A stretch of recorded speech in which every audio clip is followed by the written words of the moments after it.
I want to invite you to push through kind of the mental resistance that we get as young people, you know, for programs like this. And because I was one that I always wanted to have fun first. I always want to have a good time. And when I look and I see that we're letting funds go to waste, like for the Kappa camp, you know, it concerns me that you're more concerned about having a good time in the summer than really preparing yourself. And so now, at my age, and many of us at our age, we're trying to catch up on things that if we had taken 2 weeks out of one summer, it would have changed our lives forever. So I know that mental block, and I know what many of you are facing now, and I'm going to ask you to push through it to continue to see value in what it is that we're doing for you. So that being said, I'm going to jump right into leadership. We talked about leadership last time, and the question again came up, are leaders born or are they made? I feel like I've answered that question. In fact, I'm going to write a book on this. I don't know if I need to be a PhD or not, but if I do, then I need to go get a PhD. But I'm going to write a book on this because leaders, when you talk about leadership, leaders being born or made, some of you are in this room are not leaders. You're just not. And so for us to push you into a leadership position, if you're not a leader, we have to prepare you for that. All right? Some of you are leaders. And you just need to channel your energy positively at all times. All right? Or at the appropriate times, because you can always have fun. All right? But are leaders born? Are they made? In other words, I'm asking the question. Leaders, are they born? Are they made? Or are they me? All right? So that's the question I want you to ask yourself today, because I'm trying to get you excited about leadership. And the reason this is so near and dear to my heart, it's funny that Mr. Holmes will call me, because I'm struggling right now with what I want to do at my company.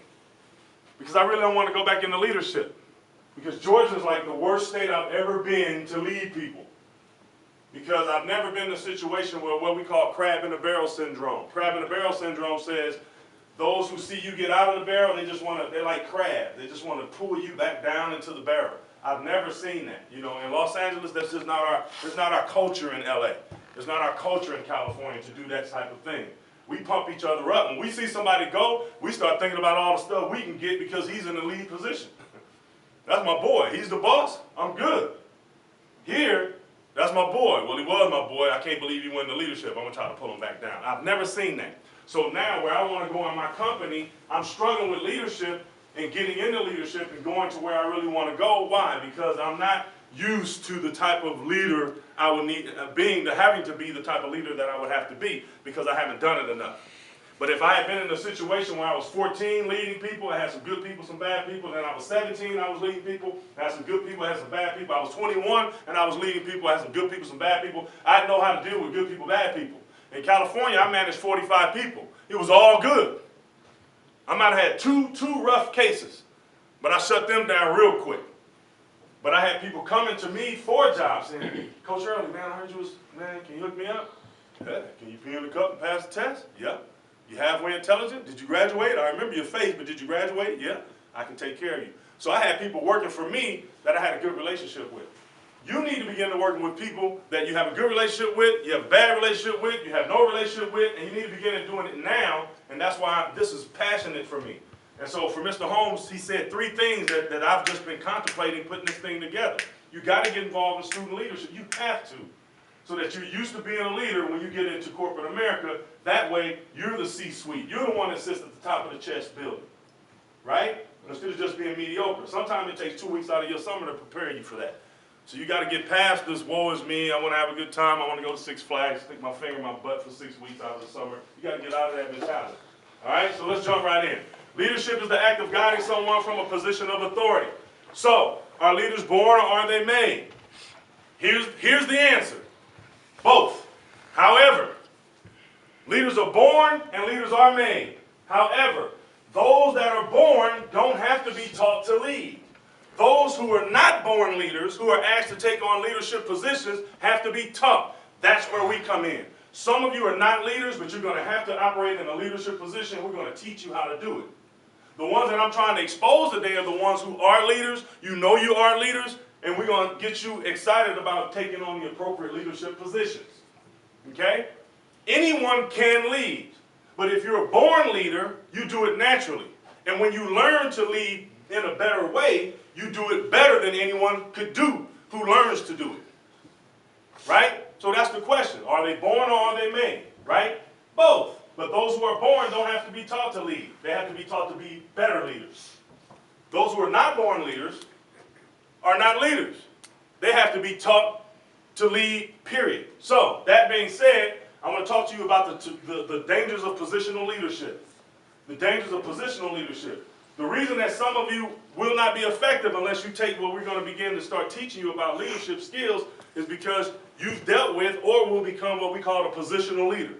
There's some people in here right now that are positional leaders. I'll explain to you what it is in a minute. A positional leader is a boss, team captain, principal, hall safety monitor, politician, etc. It's someone who's been placed in the position of leadership. The problem is oftentimes I've been under people in my place, my places of work, places that I've been employed, where I've been under positional leaders. People who were put in place who weren't leaders. They weren't born leaders. They weren't taught leaders. They weren't good leaders. They were ineffective leaders. But I ended up working for them because they were popular, because they knew the boss, because they was married to the boss's daughter. And I don't want y'all to be in any of those types of situations. And if you are, I want you to begin to understand how to deal with those situations. Because when you're a positional leader, you were placed there. It has nothing to do with your level of character or your ability to lead. You're there because you knew the right people. Right? I don't want y'all to be those type of leaders, a positional leader, just because I'm in the position. Right? All right, so their leadership is defined solely by their position, not their ability. That's a problem. Your leadership is going to be defined by your ability, whether you were born or made. If you were made, good. We're going to teach you how to be a better leader. If you were not born a born leader, then we're going to teach you how to be a decent leader or a good leader. Because if you weren't born to lead, the best you're ever going to be is good. And I don't mean to sound negative, but that's just the truth. Some people are not leaders. And I'll show you why it's okay to not be a leader when you don't have to be in a moment. Because there's some benefits behind it. All right? Here we go. I'm going back to church, y'all. So y'all got to go back to church with me. Remember we talked about Moses? Anybody know who Moses is? And please don't fall asleep, because this is some powerful stuff. I'm about 40 minutes of sleep this week. So the least you can do is stay up. All right? Moses. We used this example last month, Mr. Holmes, because it was the best example of leadership we could find, period. Out of all the corporate jargon that I could have looked up, this was the best one. I made the stipulation that Moses was not a very good leader. And I'm going to prove why. I told you last month, but I didn't tell you why. I just told you that I didn't think he was a good leader. All right? At the risk of MCA coming after me and your boy Drake, who were both Jewish. Okay? But, all right, here we go. So Exodus says what? The next day Moses took his seat to serve as the judge of the people. They stood around him from morning to evening. Moses' father-in-law, his name is Jethro, he replied, what you're doing is not good. You and all these people will only come to wear yourselves out. The work is too heavy. You can't handle all this work alone. You see, a natural-born leader knows he has to delegate. He doesn't do it all. I'm a do-it-all person. I like to do it myself because I can't depend on you. That's my attitude in life, okay?